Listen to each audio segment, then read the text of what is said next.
Welcome back to Life After Corporate, my friend. And if you're new to our show, lucky you, welcome home. This is where you get the best advice on how to transition from a corporate role to starting your own coaching or consulting or other services-based business. And I'm your host, Deb Boulanger. And today we're diving into a topic that hits close to home for so many of our listeners, and that is this process of transitioning from corporate to entrepreneurship.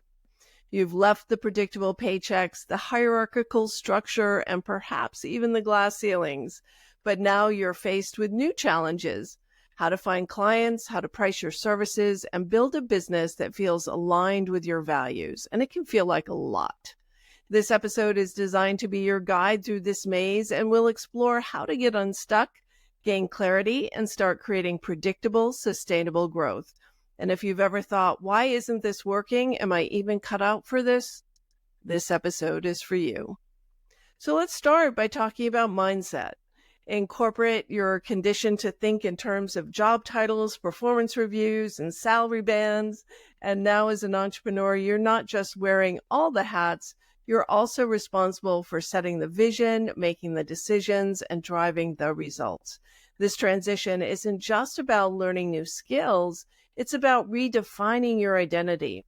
And as I say in the Life After Corporate ebook and the book that I'm now writing for publication, entrepreneurship is about becoming the fullest expression of your values and experience.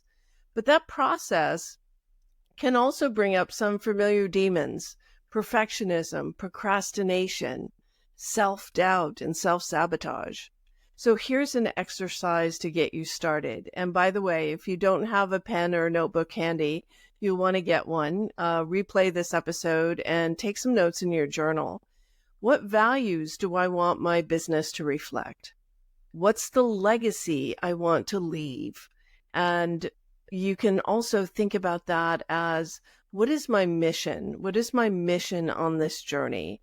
And the way I look at my mission is I'm here to close the revenue gap for women entrepreneurs. And that is what gets me out of bed every single day. That's what drives me to create this podcast. So what is the legacy that you want to leave? And what fears are holding you back from fully stepping into your CEO role? Because this is not your father's or your mother's entrepreneurship journey. This is not your parents' experience rising up the corporate ladder. If that was their experience, it was my father's experience. My mom was a stay-at-home mom.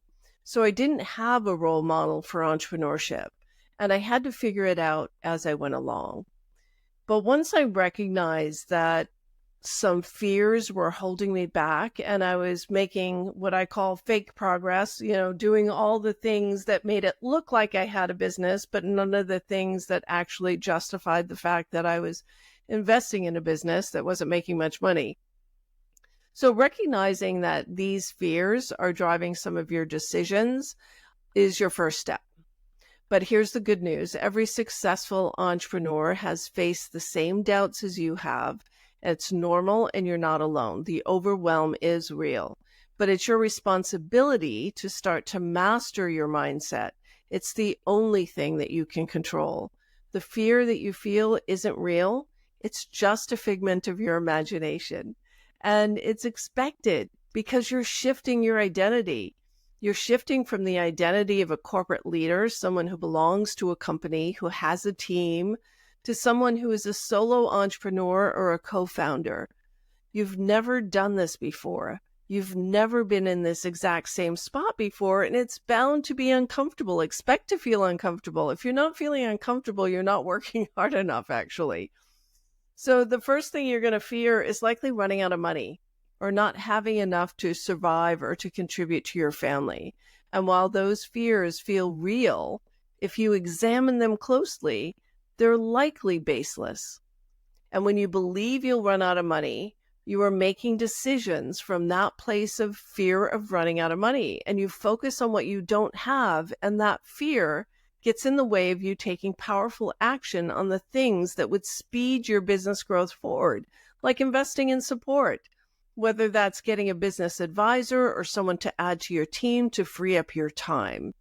And I'm sure that you have heard that as human beings, we process about 70,000 thoughts a day. 80% of those thoughts are the same thoughts that we thought yesterday, and 90% of those are based on fear. And to be successful in entrepreneurship, you need to use fear as fuel to propel you forward. And if you freeze, you will go nowhere. So you may have heard the term amygdala hijack, fight, flight, freeze, or fawn, right? So if you freeze or fawn, you will go nowhere. So it's important to stop looking at what you don't have or what negative result could happen, and instead invest in the support you need to bring your vision to reality. So the first thing I did when I started my business, and this was 11 years ago, the first thing I did was hire a coach to get me started. I had no idea how to make sales online or what technology I needed or how to brand or position myself. So I invested $5,000 to get support. And that same year, I invested another $10,000 in a year-long program that gave me the essential skills that I needed to grow my business. And during that program, I started consistently getting 5K months. Soon I was making 10K a month. And I was one of the stars in that program because I actually sat down, did the work, followed the advice of the coaches in that program, and got the results. So you can get there too.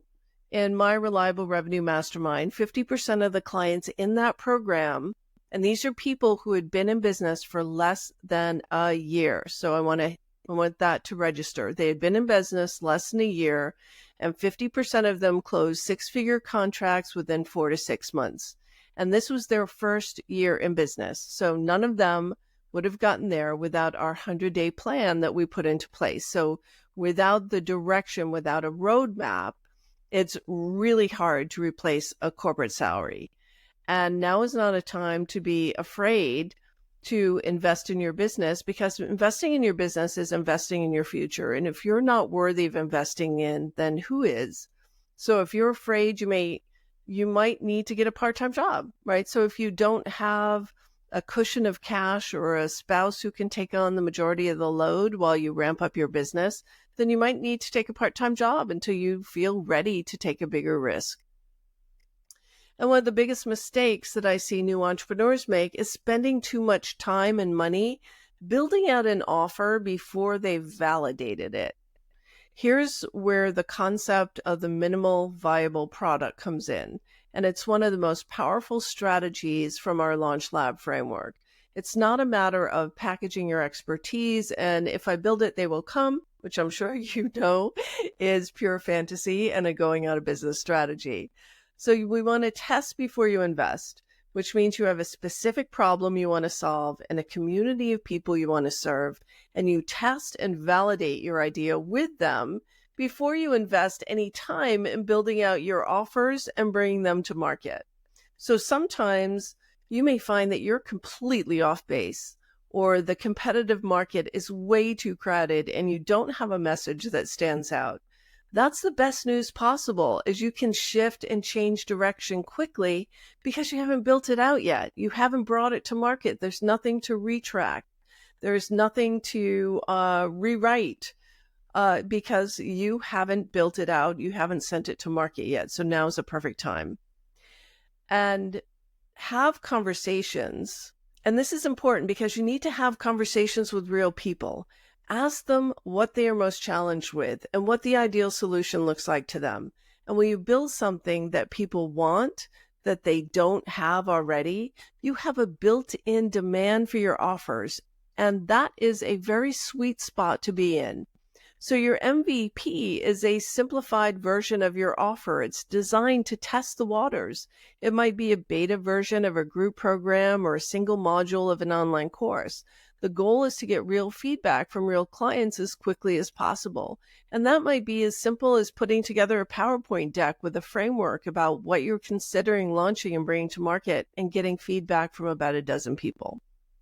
So here's a story. One of my clients, Lisa, was developing a leadership coaching program. And instead of spending months perfecting every detail, she ran a pilot program with just 6 people.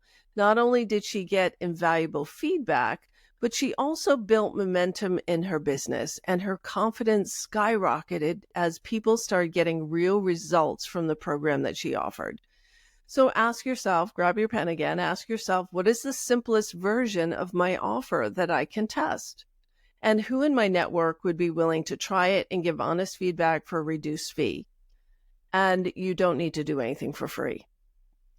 And this approach will work for you not only when you're first getting started, but when you want to launch something new. And if you've felt the market shift in the last couple of years, if you felt demand shift, if you saw buyer behavior shift, then maybe now's the time to launch a new offering into market. And going through this process again and again and again is the only way to bring a new idea to market. It saves time, it reduces risks, and ensures that you're building something people actually want to buy. Now let's talk about pricing. And pricing is a topic that can make even the most confident entrepreneurs second guess themselves. Coming from corporate, you're used to thinking in terms of hourly rates or annual salaries. But as an entrepreneur, your pricing should reflect the value and the transformation you provide, not the time you spend delivering the goods. So last week, I was at a networking event that featured a panel of newish entrepreneurs. And when they spoke about pricing, they said it took them a long time to price their worth or charge an equitable fee for their time. And I literally wanted to jump out of my seat because no one is buying your self-worth. And if you price based on your perceived value of yourself, I will guarantee that you are undercharging. Nor is anyone buying an hour of your time. And when you price services by the hour, you're inherently undercharging because you have costs associated with your delivery. You have prep time, you have overhead, you have team, and the list goes on and on. So not pricing for profitability will have you closing your doors in record time because you didn't charge enough for the offer that you delivered.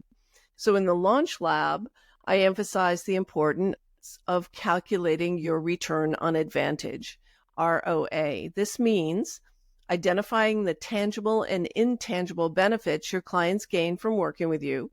Maybe you're helping them save time, grow their revenue, improve their well-being.